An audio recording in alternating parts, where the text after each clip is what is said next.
Welcome to my YouTube channel, Bloom with Ansa. Today's topic is about children. So let's learn from Martha how we all can contribute and play our vital role in raising happy children.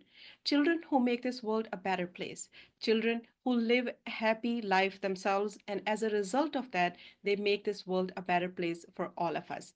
I know I'm a mother and I have raised a child that I'm super proud of. But what are the techniques that our experts tell us to incorporate in our day to day life, whether we are raising our own children or our siblings or somebody else's that we really care about and we are having their children in our life?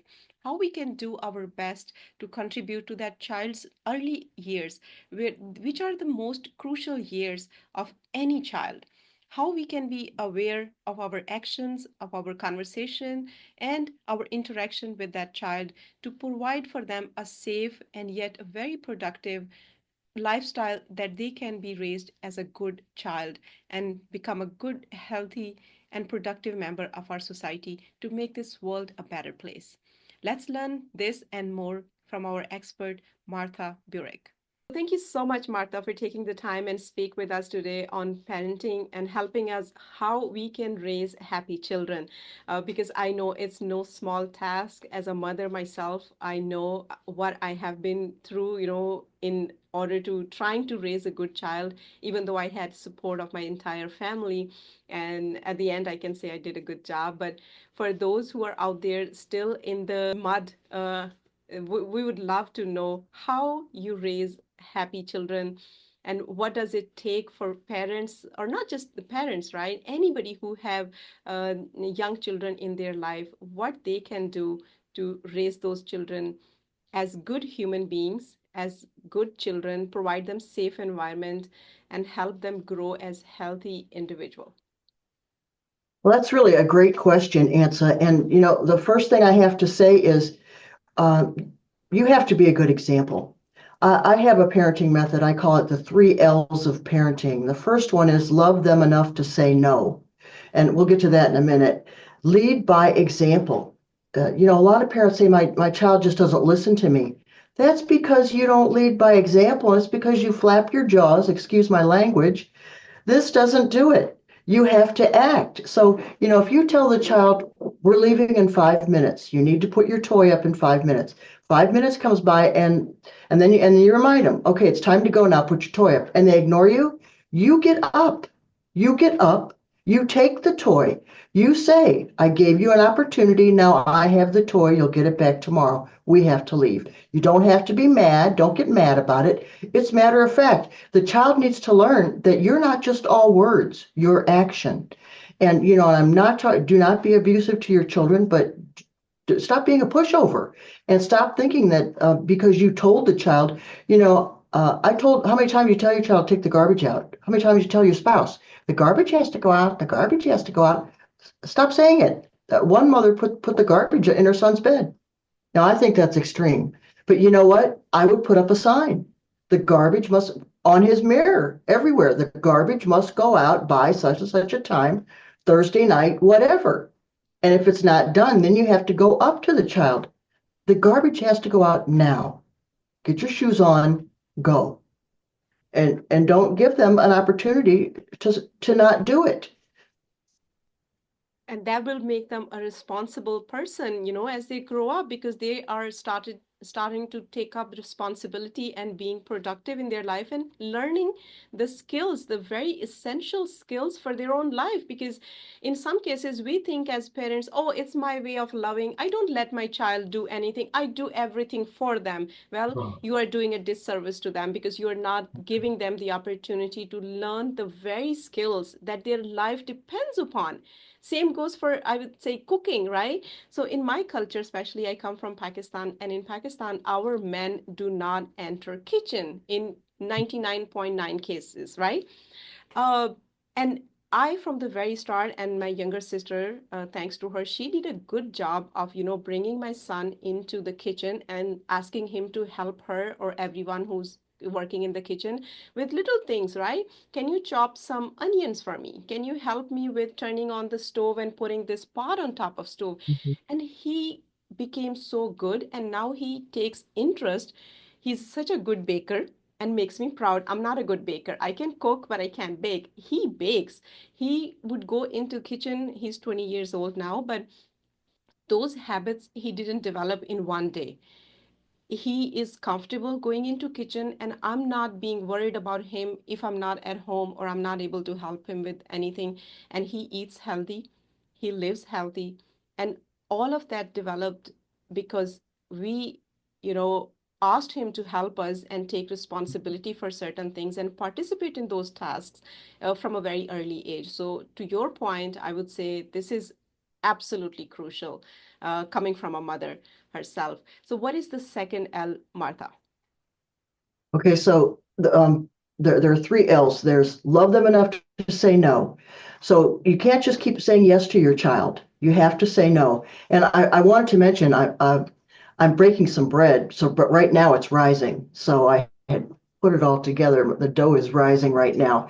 But to your point, yes, children want to contribute. They want to feel useful. And if you do everything, you are denying them a human right. It is a human, humans need to feel useful, to be appreciated.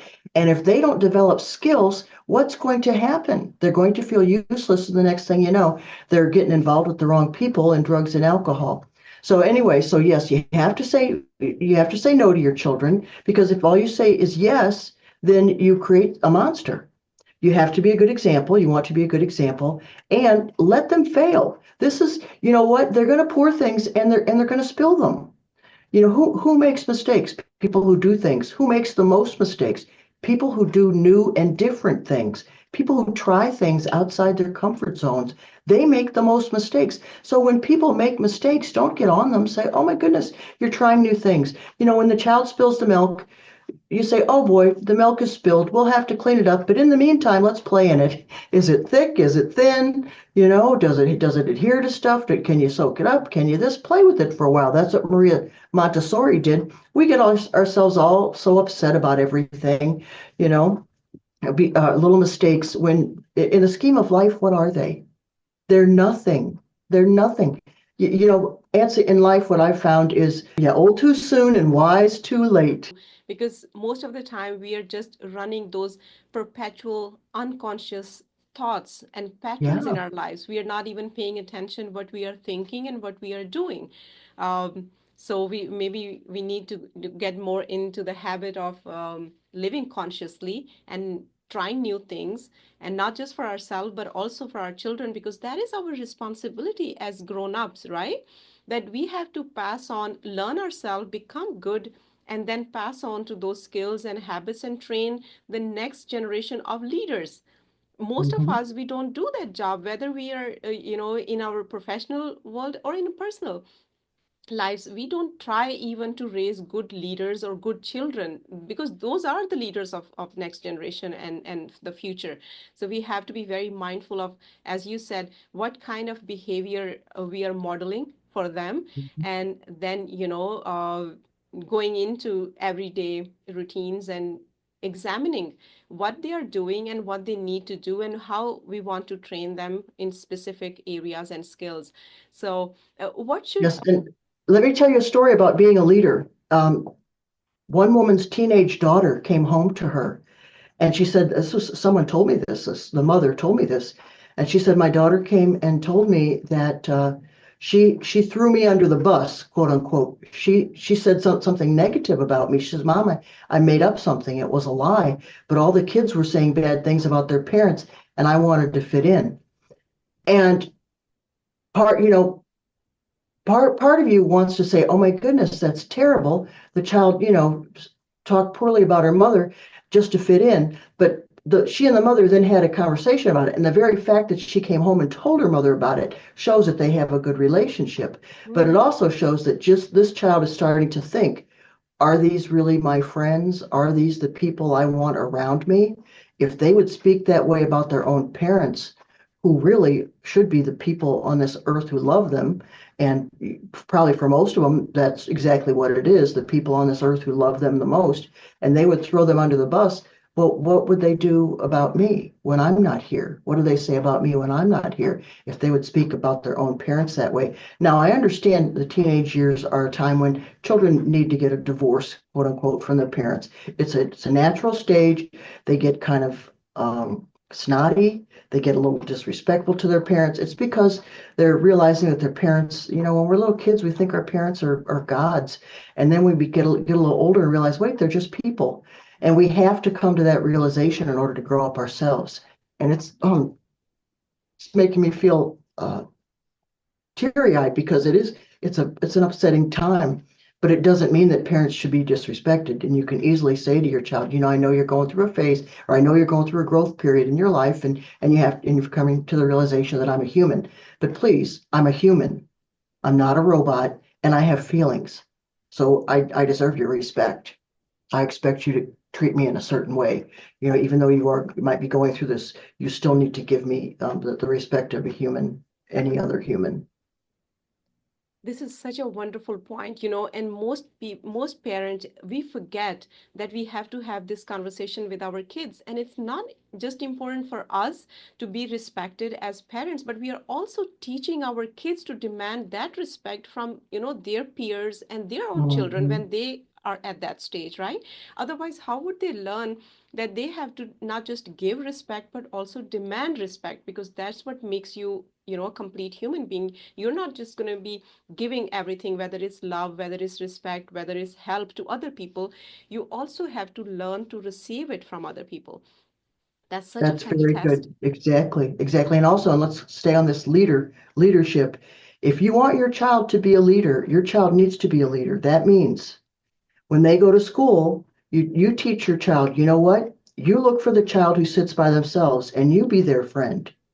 You don't worry about what all the other kids say. A lot of children, they won't interface or interact with disabled children. They won't interact with kids who have other little problems and or who are lonely because they think it'll make them unpopular. Well, you have to decide, am I a follower or a leader? A leader leads. A leader does the things that other people criticize them for. And also, if there are 100 people, let's say you go to school, there are 100 other people at school. Uh, 100 people are going to have 100 different opinions of you. The only opinion that matters is your opinion of yourself. Am I a good person? Do I do the right thing? It doesn't matter what someone else thinks because just as I just said, 100 people, 100 different opinions. Which one matters? Mine matters. My opinion of me matters. Wow, this is such a wonderful point, to drive home and have this conversation with your children every single day as a reminder for them to keep it right in front of them that, okay, I'm going through this phase where, I have a lot of people around me, whether they're my classmates or my school fellows or just, my friends, and everyone has an opinion of me because I see they have opinion of my other friends, and Mhm. definitely they have opinion of me as well. But am I going to try to fit into their definition of myself or who I am? Or because that way I will be struggling all my life, trying to please every single one of them, which is impossible. And we have to help our children understand that from very early age. Right. Because, And whose behavior can I change? yes, Mine. Only mine. And if people are talking about others, you know that they're talking about you. And what's easier, talking about how someone else should change or looking in the mirror and saying, you know what, you need to change. It's a lot easier to talk about other people, isn't it? exactly, exactly, because it's just a talk, you don't have to do much except, move your tongue and that's it. But in order to build a character, to have values that you stick to, it takes work. And that's what makes you resilient and successful in any and every sense of the word in your coming life when you become an adult person. And all those friends, they just disappear from your life. All those class fellows, you might just stay in touch with, let's say maximum five of them, but everyone Hmm. else you won't Hmm. even remember their names. So all those people and their opinion of you does not really matter. What matters is what you think about yourself and That's who right. you want to become in your life, and who would guide our children for that understanding or with that understanding. It's the parents and all the adults that are around that children, because sometimes we also think that, oh, it's only the responsibility of parents to raise good children, but no, it's everyone who's interacting with that child, right? We all have to understand and play our part in raising that children to become good children, because those are the people who will make up the society that we will be living in, you know. Exactly, exactly. And also, if someone in your audience is interested in making some changes now in their own lives, we'll put a link to my free document, How to Change Your Life Now.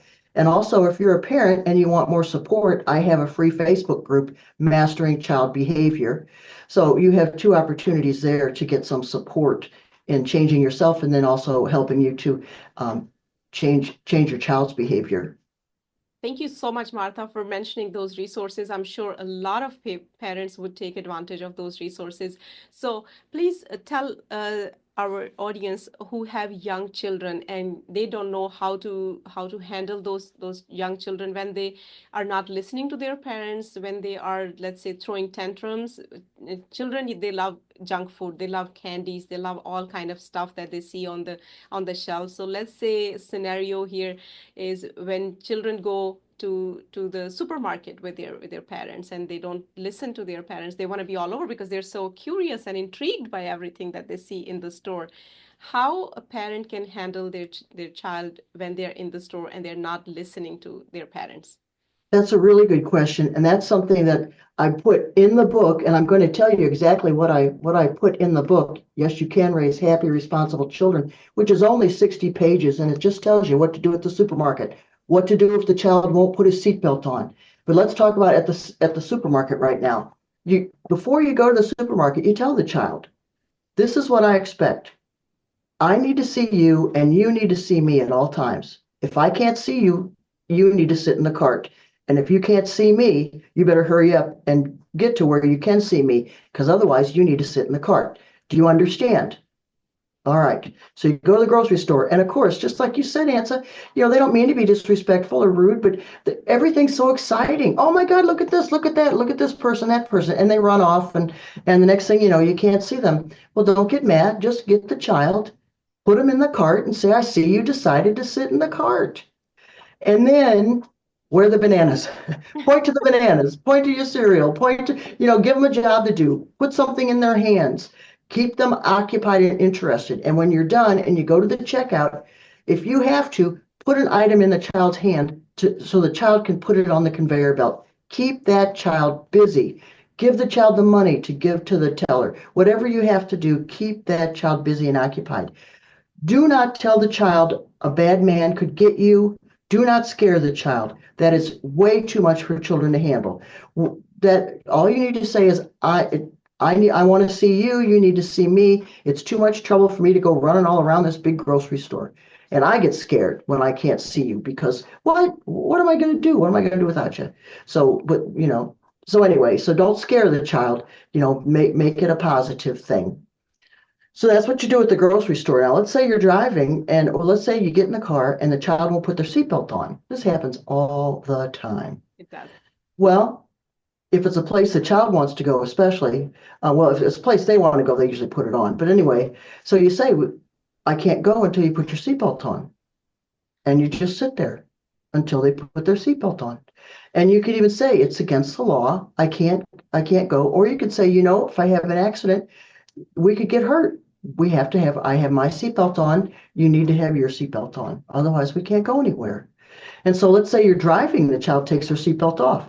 You pull over in a safe place and you sit until they put it back on, because it's against the law. For one thing, it's against the law, and it's dangerous to be driving. You don't know, somebody could hit you. You do not know what could happen. That's why seatbelts are important. When having these conversations like an adult, you are showing respect to your children, and they start to develop their personality around having respectful conversations with other people, whether they're adults or their age fellows.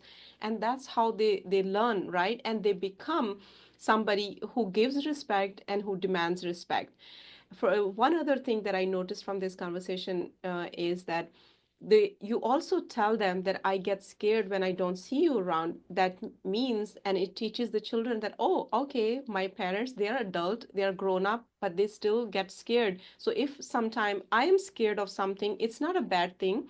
I don't have to beat up myself over it. It's a normal thing. As human beings, we do get scared, and that's okay, right? As you said, we don't have to fear our children into doing something or into not doing something, because that way first of all, as you said, they can't handle the fear, and they start developing conversation around fear. I fear this, I fear that, and that way they do not grow in that area in their life, because that fear remains with them for the rest of their life, and they Right. just don't want to explore that area, whichever it is. Wow, this is super powerful. And when it comes to, going back to earlier point, leadership, and all the qualities that we require, and as child, to develop as a good leader for tomorrow, uh, this is what we are talking about here, right? That how we provide an environment for those children to become good leaders and good community members when they grow up. Because as I see them, they are so fresh. They are these tiny plants, and whichever environment you give them, they grow accordingly, right? They That's right. become, right, they become who we make them in the process. So it's, as a community, as parents especially, it's our responsibility to be super mindful of what we feed our children, not in terms of just food, but in terms of thoughts, behaviors, education, and the conversations that we have with them. Another thing that I see a lot of people, parents struggling with, and especially these days, because I think parents feel, for two reasons. One, it's easier for parents just to hand over some devices, right? Like, okay, here's the tablet, go play with it, and learn by yourself from whoever is teaching you whatever. And how it impacts our children, and then the adverse effects of it. Constantly being a consumer of entertainment uh, is not positive.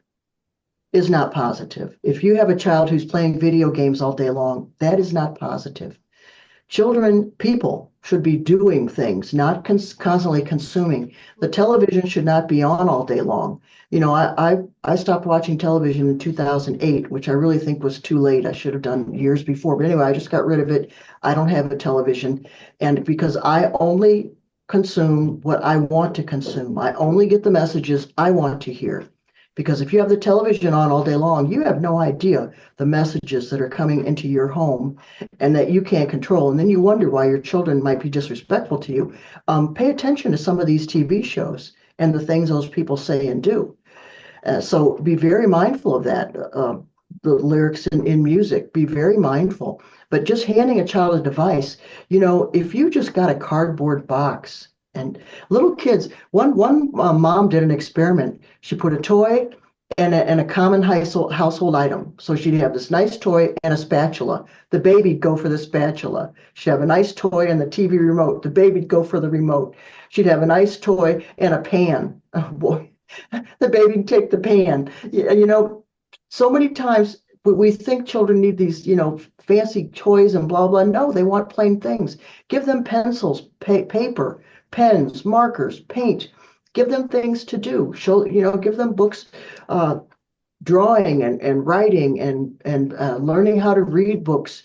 Give them things to do. One person took a box, opened it out, and then just made a road on it and had the child, and then gave the child little cars, and the child added things to it, and a cardboard box. I remember when my son was a baby, I put the diaper box down, and next thing you know, the baby sat in the diaper box. He was so happy. It was like his favorite toy. And here I belong to this. I would get a toy every month, educational toys, right? And this would be these toys where he would learn to increase his brain power and blah blah blah. And here are the kids taking a discarded diaper box, and it's the greatest thing since sliced bread. Yes, we overthink way too much, and these devices are stopping our children from thinking. If you are letting your children watch movies, etc., while you're in the car, stop. Start saying show me a red car, look for the letter R, How many trees are here? How come there are more trees over there and less trees when we just came out of this area? Did you hear a dog bark? Why is that dog barking? A lot of the questions you ask don't have right answers. They're all guesses. Oh, the dog's barking because he's hungry. Oh, the dog's barking because the mailman's coming. Oh, I don't know, it could be a million reasons the dog's barking. Who knows? But this gets your child thinking and you interacting. Oh, look at that. Look what's happening there. Oh my goodness, that's a big truck. Oh dear, they don't have their lights on. Just talk, talk, talk. And because that's how the child learns. And let the child learn. What do you see? What so when you're in the car, do not put movies and things on. Do not let the child have a device. That's a time for you both to observe what's going on. You need to watch the road. The child needs to watch and see what's going on around him or Wow. her in the world around them. And that right there would increase your child's intelligence and brain power and ability to think about things. Devices are, there's a thing for us as adults. Am I a consumer or a producer? Mm. See, right now you and I are producing, Yes. but how often do we consume? I am an educated woman. I was a teacher for years. I was a college professor. Yet those devices are designed to get me to keep going and going and going and going. Scroll, scroll, scroll, scroll, because they have the most sophisticated minds have plotted it so that all you want to keep scrolling, all the notifications, all this, all that. I've turned off almost all my notifications because what do? They stop your thoughts. They stop your thoughts. So be very mindful not only of your child's consuming of entertainment and devices, but of your own. It wasn't too long ago. I found myself, I was scrolling Facebook and I'm like, what am I doing? How long? I've been doing this a half an hour. The time gets away from you. So we all need to make, if this is something that's interests you, you need to make a plan. Okay, I'm going to use my device between this and this. But between this time and this time, give yourself 10 minutes an hour, 5 minutes an hour, whatever it is that makes you happy, or once every 2 hours, But otherwise, you're going to be wasting too much time. It's just going to be too much of a time waste. So you've got to monitor your time and your child's. Now, if your child is on their device, let's say it's your teenager or even your 8 or 10-year-old, you can't just grab it and throw it away. Their little brains will fry, and that's rude and disrespectful. And you can't play this game. I told you, I told you, I told you. You both need to sit down. One mother had a talk with her son, and she said, I'm really concerned. You're on your device so often. He goes, yeah, Mom, I'm worried too. I can't seem to stop. This is an addiction. This is an addiction. And we can't blame the child, but who else is going to stop? So the parent has to help the child. Well, you know what, son? You're right. It's an addiction, and I have it too. Mm. Let's come up with a plan for both of us. How Yes. can we help each other? So be your friend's confidant, be your child's confidant, and be your child's friend. But I don't mean friend in the sense of you're always the authority, but be the person that the child can depend on. Yes. Exactly. And I see it these days, a lot of children raising children, as you said that the other day when we were talking, yeah, and that did stick with me that yes, it's so true that, it seems like, there are a lot of children just raising children, and that's why the world looks so chaotic for ourselves and for others too. We are making it very difficult. And from your earlier example, it reminds me, I have a nephew who's 2 years old now, and when I was visiting them in Pakistan, uh, every time he would cry, he's given a cell phone and he plays one song, over and over again. And every time, that song is being played, okay, now he's calm. So it has become a pattern in the family. Whenever that little Musa, he's crying, okay, bring his phone and play that song for him. That's all we do. And I didn't say anything because I'm a guest and I don't want to dictate, how you should be raising your children. But I was concerned, and I to this day think, is this a healthy pattern? Do we Mm. want this woman singing a song on phone raising our Musa, or we want to raise our Musa the way we want him to be raised, right? Because it's really, as you said earlier, Martha, we are getting all those messages into our house through TV, through these devices. And imagine now we are directing those messages from these strangers directly to our children. Okay, please raise my children, give them whatever the messages that you have. I don't know if it's healthy or not. Those are your values, those are your messages. You are putting them out there to, make some money of it, your content. But is that, does those messages, or do those messages really align with my values and my children, or how I want them to be raised as human beings? In most cases it's a no, but still we feel like we are helpless, when it comes to using the devices. But what you mentioned, we really can pay attention and first model ourselves as, adults, not to be so engaged and, consumed by these devices, so our children can model healthy behaviors looking at us, that okay, there's time, if we need to use those devices, there's certain time that we can use, and the rest of the time we do productive activities. As you said, human beings, naturally they tend to like action. They want to do things, they want to be useful, so let's create activities for them and create environment for our children where they feel useful, and they are useful, and they are learning the skills that they will be using in their life to come. uh, Exactly. The first toys you should get children are small size brooms, little vacuum cleaners, yes. you know, the things that they can help clean the house. My favorite toy when I was little was my little kitchen. It was my absolute Right. favorite. It was yes, little gardening tools, a little lawn mowers. Yes. They just love that stuff, and they want to be out there helping and help them. In fact, one man is a carpenter. He was laying a floor at his house, and he gave the child, he was letting his little 2-year-old help him. Okay, hammer it here. He had the child had a little hammer, and he was helping dad. And yes, it slowed down the project, but the child's sense of accomplishment and that, oh wow, dad and I did this together. He'll always remember that. There's a picture of my brother when he was 2. My dad's working on the car, and there's my brother standing on the bumper with a tool in his hand, 2 years old, Wow. helping dad. And my brother he built his own robot when he was 16. When he was 10, he took a car apart and put it back together again. So these things make a difference to children. That's how children pick up skills. They do. They absolutely do. And that reminds me of a news that I read somewhere, and I saw the picture. Elon Musk, having his son X working with him around those, building the rockets and all of that. And some people would be like, wow, it's not safe. No, that is the right thing to do, because Elon is teaching his children how to be productive and how to be involved and, learn the skills that he wants them to learn in order to grow and, take up the roles that he wants them to take up in their life. So that's wonderful. And as you said, yes, we should be equipping our children and providing them the tools and the skills from a very early on. For example, there are skills that every single human being need, in order to survive. For example, how to prepare your own meals, right?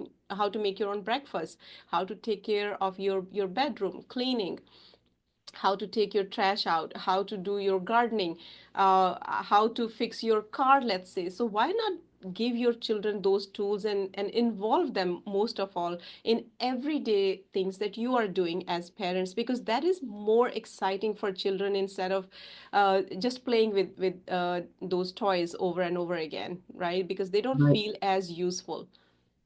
And by the time they're 10, they should start getting their own business. A Oh, 10-year-old can take out their neighbor's garbage. You have older neighbors who don't want to take out their garbage and bring their cans back in. Your child could do that. Sit down with your child, talk about a price if it's something that your child would like to do. How many people have dogs? They want somebody to pick up that doggy doo-doo, and they don't want to do it themselves. They're busy. yes. There's a whole industry now that has built up of people having other people do their grocery shopping for them. And what happens is this is young mothers that they can't put their three children in the car when there's snow and ice on the ground. It's dangerous, or it's raining, or mom's got a lot to do. So she hires a delivery service to do the shopping for her and bring it to her house. What an absolute blessing. Well, your child could do the same thing in terms of the garbage cans, in terms of the doggy do. How about walking the dog? A lot of people, they have full-time jobs. They can't walk a dog. If your child loves dogs and is used to being around them and can handle certain breeds, go have your child knock on doors, pull out put flyers up on doorknobs and say, I'm available for this babysitting. By the time they're 12-year-olds can babysit. If it's an immature child, you have to decide, you and your child, what kind of business would they like. Where I go to get my meat from the farm, her son, who is 8, does drawings and he sells them for $1. I bought one, and every time I go in there, I look for more. And he even has a sign that says, please support me in my business. I'm a young kid and I want to, this is my business. So yes, I am going to support you. So let your children, if you have a business, then maybe you should be putting your child's drawings and paintings out, or things that your child does.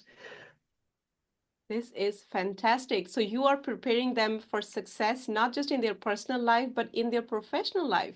You are already giving them a taste of what it looks like and feels like to be an entrepreneur when you grow up, Exactly. right? They are not Exactly. shy. They become good salespersons. They become good managers of their life and their business. What else do you need if you do these little things and exercises with your children? And it's not a heavy task. It could be anything and everything that you can do and provide in your environment wherever you are living in the world, right? It doesn't have to be specific geographic location for you to train and raise good children. You can absolutely do it anywhere, wherever you're watching this podcast in the world. Please Right. think and come up with ideas and schemes and opportunities for your children to become good person and become good entrepreneurs, because so many people say, like, okay, there are not going to be many jobs in future. Yes, but why not train your children to be entrepreneurs? Because we need entrepreneurs, because we need good ideas and more businesses in this world. Yes, Who Martha, you would were going to who say would you something. like your child Who would you like your child to learn from? Wouldn't it be great if you could get a teenager to help your 8-year-old with his math? A Ooh. teenager who's good at math, wouldn't you much rather have that child over Zoom, and that child's explaining the math to your child, or the English, or whatever it is, the science, and then that's a job for teenagers.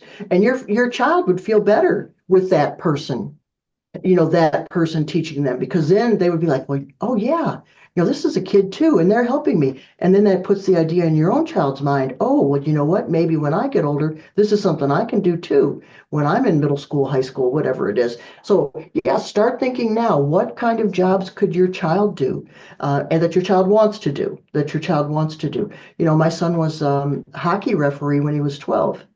That was a very, very difficult job, let me tell you. I remember, I got to tell you this story. So when he was playing hockey, and he was 12, playing hockey, and I was with one of the mothers up in the stands. Beautiful, beautiful woman. And the referee was a policeman. Hmm. And he refereed. I think he got $15 an hour. I mean, really, he did it out of the goodness of his heart. And this was little league, basically, hockey. Well, anyway, this woman, this absolutely beautiful woman, her son was on the team too. She yelled out to the referee when he made a call she didn't like, "Eat another donut, you." She called him a fat pig. "Eat another donut, you fat pig." And I remember thinking to myself, I don't think that's good parenting Yeah. behavior. Yeah. That's not leading by example whatsoever. So yeah, Exactly. when Anthony became a referee, he would tell me stories like that of parents just doing terrible things, terrible things. So mind that too. That's really something that you really have to talk about, because at age 12, that's pretty tough to take that on. It's hard enough for adults to have to take that on. So refereeing might not be the right job, but there are plenty of other ones. That's a good story, Martha. Thank you so much for sharing.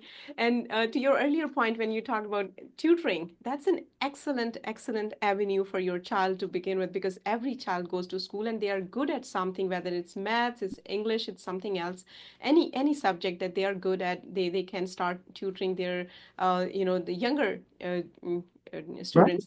And that's exactly how I started my journey, you know. It brings back the emotions. And I was, I think, 12 or 13 years old, and I had just moved to Pakistan because we were living abroad at that time. And my mom brought us back because she thought, oh, we are not, learning the culture, the Pakistani culture and the language, because I was very young. I was 8 years old, and I was learning the language of the land where we were living, which was in Iran.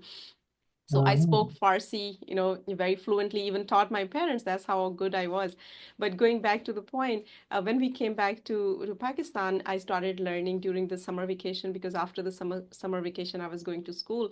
And I became so good that when I joined the school, I was already ahead of my entire class, which gave me so much confidence.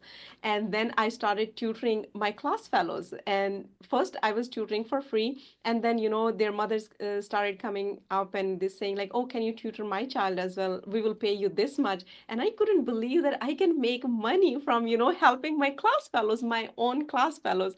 That was such a motivation, and that led me onto the path of becoming self-sufficient financially, and becoming an entrepreneur. So over the years, I always had some kind of a project running on the side, even if I'm working on a job.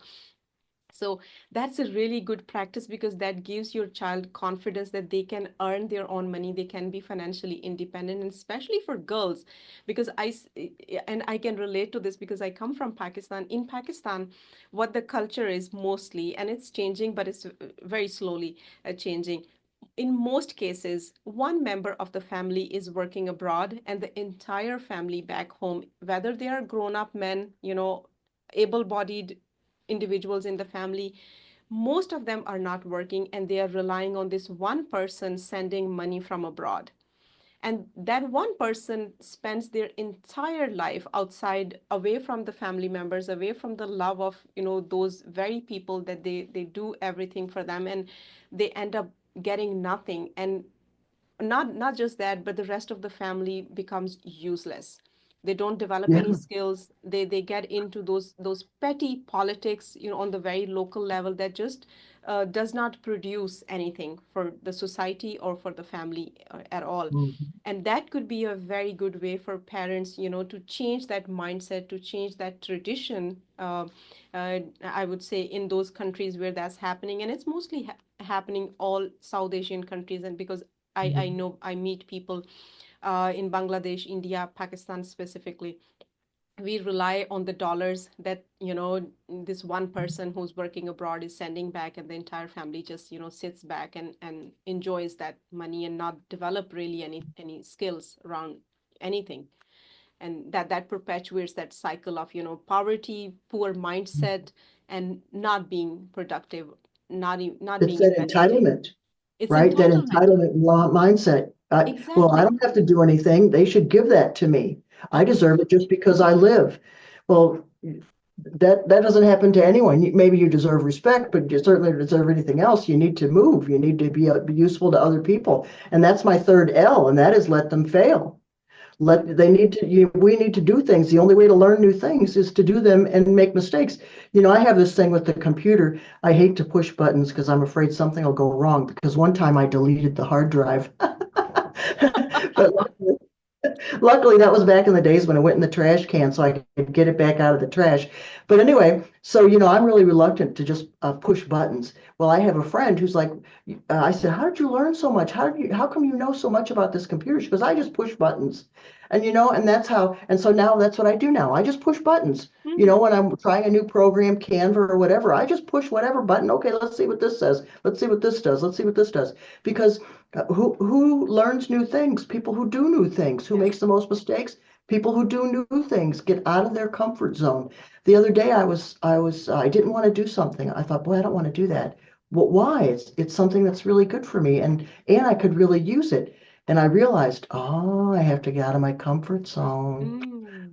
Wow. So of course I enrolled and got into it. But that realization, I thought, boy, I feel so funny about doing this. And I thought, what's going on?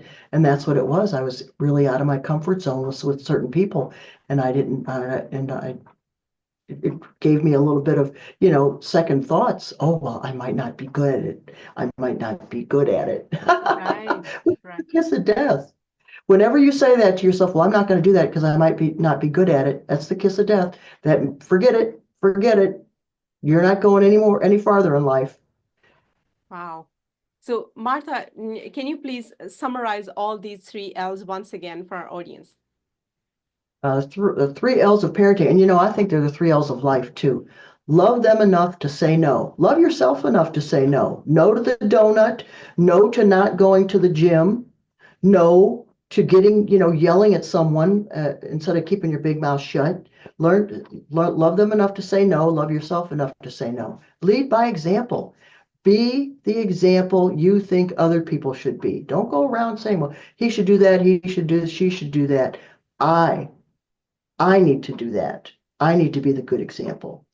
And let them fail. And the example I give for that is the 8-year-old or 10-year-old, 15-year-old comes home from school.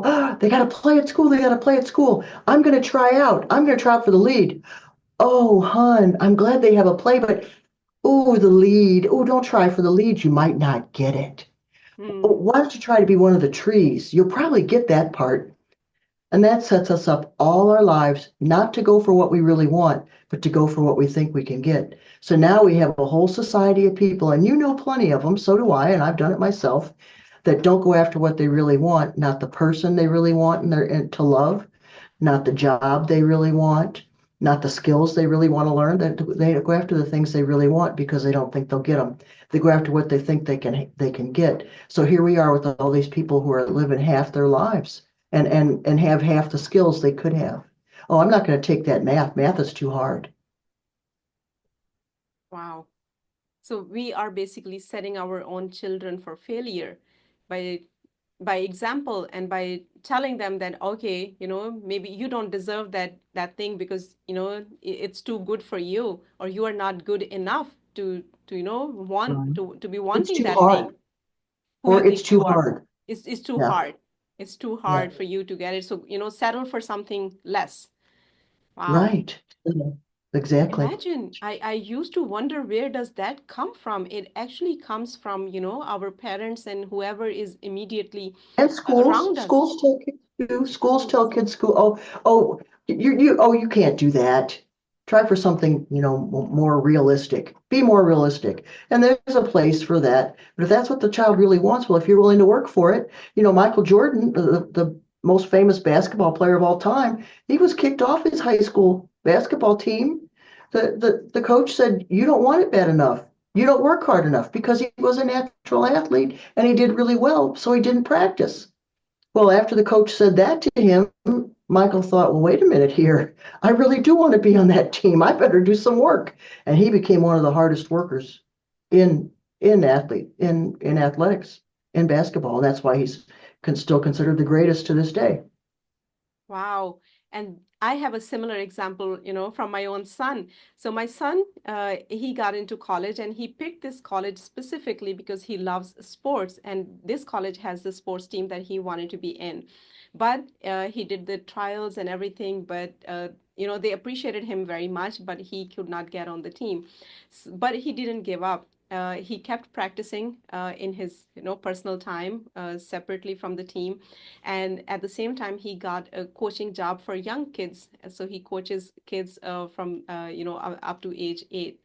And now, because he continued practicing, he continued, and he knew what he wanted, he kept working and playing with the team. Even officially he was not on the team. This coming year the team has already offered him to get on the team and play with them, right? Wow. So he really knew what he wants and he deserves that, and all he has to do is just like push a little bit more and show them that he deserves it. He can be Right. a He didn't good take no addition. for an answer. He didn't He take would the not. no, No. he did not take no for the answer. This is what Right. we need to be ourselves and teach our children as well. So that makes Exactly. me actually think like I did some good job raising him. Oh, I know. I'm sure you did a fabulous job raising him. I mean, you're a Thank you. fabulous example. You really are. Thank you. Thank you so much for saying that, Martha. It means a lot, especially coming from you, someone who is expert, who has so much knowledge, experience. If you when you say that, that really means a lot.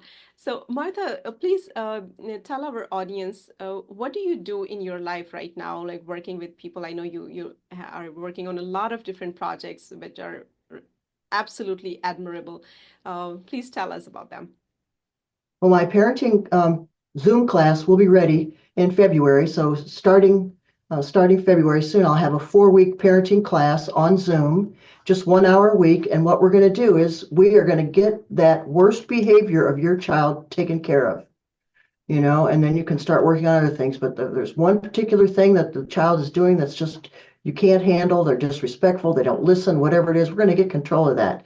Just 4 weeks, and that starts in February. And I'll have a link so that you can get information about that if you like. You can find me on Facebook, LinkedIn, and Instagram, of course, Martha Burich. Join my Facebook group, Mastering Child Behavior. I have a document, I think I've mentioned it already, and that is How to Change Your Life Now. We have the link to that. And also, every Monday I go to the jail, and every Wednesday I go to the treatment center and I talk to the addicts and alcoholics. Because what happens is a lot of times people have been, and this is, they don't know how to say no to themselves, and they need to learn, or they have a sense of entitlement.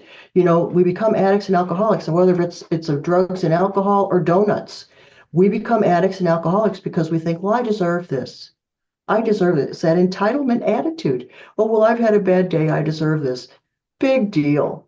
Who hasn't had a bad day, hon? Yes. Out of a day, we have 100 bad things happen to us every day. Minor things, big things, whatever. It's called maturity, learning how to handle them. Today, in fact, today the pump wouldn't stop on the washing machine. Um, the overflow that goes into the tub, and it just kept running and running and running. And I was like, now what? Now what do I do? And I had 10 seconds to think that. And I thought, well, you better figure this out because that's gonna burn out, and who knows what else is gonna happen. Yes. So, I looked around and I thought, well, maybe I should just unplug it. Yeah. So, you know what? You can take your 10 seconds. Tony Robbins says he takes 90 seconds to feel sorry for himself. And then he says, you know what? Okay, now I got to figure this out. And that's what I did. I took 10, 20 seconds and thought, what? What? Now what? Now what? And then I thought, well, yeah, you can yell now what all you want, but you got to solve this now. You're alone here and there's nobody else. So what are you going to do? So I looked around and thought, where's the plug? I think I'm just going to have to unplug it. And I did. Anyway, so yeah, we have to stop being victims of ourselves and others and start thinking, how am I going to solve this? What am I going to do? And learn to say no to ourselves. That's where it starts. So many of us, I never even thought about it, and I haven't specifically heard anyone talk about it, saying no to yourself. That is the first step, to go down the rabbit hole and become, a victim of any kind, a habit, or anything. This is powerful that we need to learn to say no to ourselves and then teach the same thing to our children. And Mhm. as you said, I didn't earlier, you have to be sure when you want to say no to your children and then stick to it. Don't Right. turn your no to a yes, because then this is what you are training your child for. Okay, my parent, mother or father, they are going to say no one time, but if I stay persistent and I keep on bugging them, eventually the no will turn into yes. Is that correct? Exactly. And that's a child who causes trouble at school. That's a child that nobody can deal with because Mm, they're so used to they won't listen to no. Now, of course, we just said that, like in your son's case, that was very important. He didn't take no for an answer. Wait a minute, we're not going to let you back on the team. Well, wait a minute, what am I going to do to change this no to a yes? That's a whole nother response. We're talking about children who, when someone says no and they know that really needs to be the answer, the child keeps pushing and pushing and pushing to the detriment of everybody else, making everybody else's lives miserable and difficult, making all the other children around him have to deal with his or her bad behavior. so true. And that reminds me of an incident from my personal life. I must be 8 or 10 years old, let's say. And there was a school trip going to another city, and my mom at the time did not approve of that trip, like me going on that trip. So I I started asking her, very nicely, the way I used to, Mom, I need 300 rupees to go on this trip because my all my friends are going. And my mom said, like, no, you are not going on that trip. And I remember to this day exactly, like I was on the ground crying, throwing all kind of tantrums, but I could not go on that trip because my mom said no, and it was a no, like a hard no. And I stopped right there. And from that moment onward, I learned either I have to convince my mom in my first attempt, or her no will remain no for the rest of the time. I'm not going to get a Wow. yes from her. And that really made me, very diligent about how I do things, what things are allowed, what things I'm not allowed to do and participate in. And I think that played a big role in becoming who I am today. She So taught I you to prepare very well, to have yeah, a persuasive argument from the beginning. Wow. exactly. That was right. So I became smart, because I also noticed something about children. They are super smart. They know Mhm. human psychology better than anyone else because they are observing us, right? Especially their parents, because those are the people they want to get their things, they want them to say yes to everything that a child wants. So they are really studying their psychology, their behaviors, and finding the moments and the weaknesses, or what would you call it, in order to get from them what they want to get. Oh yeah. Oh yeah. Then you're hurry like, oh well, I'll get her when she's in a hurry. I'll get Yeah. him when he's in a hurry. I'll get him when he's, oh I know, I'll get him when he's sitting down having a beer. That's when I'll ask. Yeah, they are smart. Yeah. You're very smart. Yes, you're so right. My gosh, this is so intriguing. I don't want to end this conversation, but it's been 1 hour since we've been speaking, and time did fly because it's such an interesting topic for myself. I would love to explore this topic further with you, Martha, if you have time, and I know you've been very gracious with your time this time. I would love to go further into each topic and explore for myself and for my audience as well. But I want to say thank you very much for your time today and for this conversation and the wisdom that you shared. I am sure my audience learned a lot from this. So if anyone you want to connect and learn more from Martha directly, as she said, she's starting a Zoom class, only 1 month long. Also, she has all the resources out there which are for free. Please go and check out her website and get benefit from those resources, take advantage of those resources, and become good parents. Not just parents, you can learn so much for yourself as well. And this is it for today. I will see you in the next episode. Until then, follow your passion and keep chasing your dreams.